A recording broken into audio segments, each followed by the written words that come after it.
بسم اللہ الرحمن الرحیم۔ میرے پیارے دوستوں، آپ اکثر دیکھتے ہیں کہ ہم اپنی زبان میں بات چیت کرتے ہوئے الحمدللہ کا لفظ اکثر نہیں بولتے۔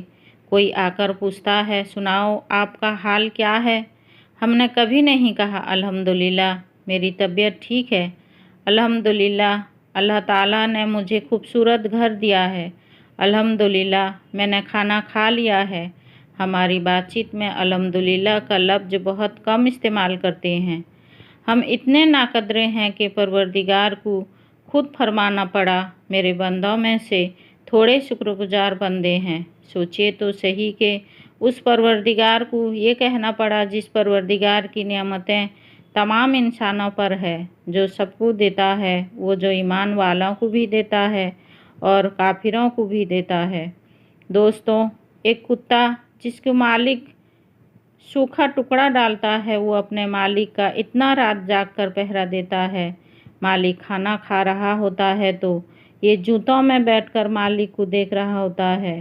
مالک ہڈی پھینک دے تو خوشی سے کھا لیتا ہے، اگر کچھ نہ پھینکے تو صبر کے ساتھ وہی وقت گزارتا ہے۔ اس کی زبان پر شکایت کے بول نہیں آتی۔ اے بندے، تیرے پروردگار نے تجھے صبح دوپہر شام کھانے کو عطا کیا، من مرضی غذائیں کھاتا ہے تو پھر کوئی چھوٹی موٹی ناگوار پیش آ جاتی ہے تو فوراً شکوے کرتا ہے کہ ہم نے تو بڑی دعائیں مانگی ہے، اللہ سنتا ہی نہیں۔ اس پروردگار کی شان ہے کہ اگر وہ چاہے تو بندوں کی دعاؤں کو قبول کر لے، اور اگر وہ نہ چاہے تو اپنے انبیاء کرام کی دعاؤں کو بھی رد کر دے۔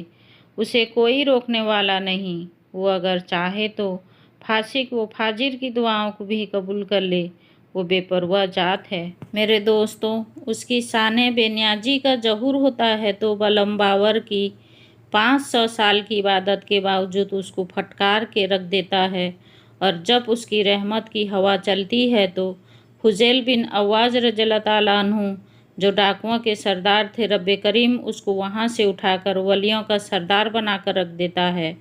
پروردگار بے نیاز ذات ہے، ایسا نہ ہو کہ کبھی اس کی بے نیازی ظاہر ہو، پھر تو ہم تگنی کا ناچ ناچتے پھریں گے۔ یاد رکھنا کہ جب اللہ تعالیٰ کسی سے ناراض ہوتا ہے تو پگڑیاں اچھل جاتی ہیں، دوپٹے اتر جاتے ہیں، پھر انسان گھر بیٹھے بٹھائے ذلیل ہو جاتا ہے، بڑی بڑی عزتوں والوں کے چہرے دکھانے کے قابل نہیں رہتے۔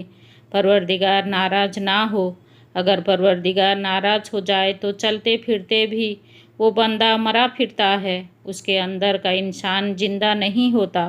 لوگ خود کہتے ہیں کہ اب ہم اتنے ذلیل ہو گئے ہیں کہ مرے پھرتے ہیں، ہماری زندگی بھی کوئی زندگی ہے۔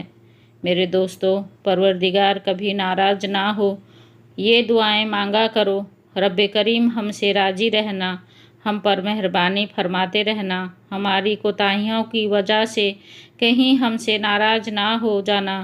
جب رب کریم کی رحمت کی نظر ہٹ جاتی ہے تو پھر بندے کی ناؤ ہچکولے کھانے لگ جاتی ہے، پھر تو ایمان کی حفاظت مشکل ہوتی ہے، پھر تو انسان کو اپنی عزت کی حفاظت مشکل ہوتی ہے۔ ہمیں چاہیے کہ جو نعمتیں اس نے دی اس کا شکر ادا کریں، اور جو ہمارے اوپر نعمتیں نہیں ہیں ہم ان کو اللہ تعالیٰ سے مانگتے رہیں، اس کا دروازہ کھٹکھٹاتے رہیں۔ ایک وقت آئے گا کہ رب کریم اس دروازے کو کھولے گا اور ہمیں وہ نعمتیں عطا فرما دے گا۔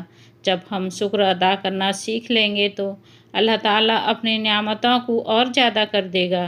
اللہ تعالیٰ ہمیں دنیا کی نعمتوں سے بھی مالا مال فرمائے گا، اور اللہ تعالیٰ ہمیں روحانی نعمتوں سے بھی مالا مال فرمائے گا۔ آمین۔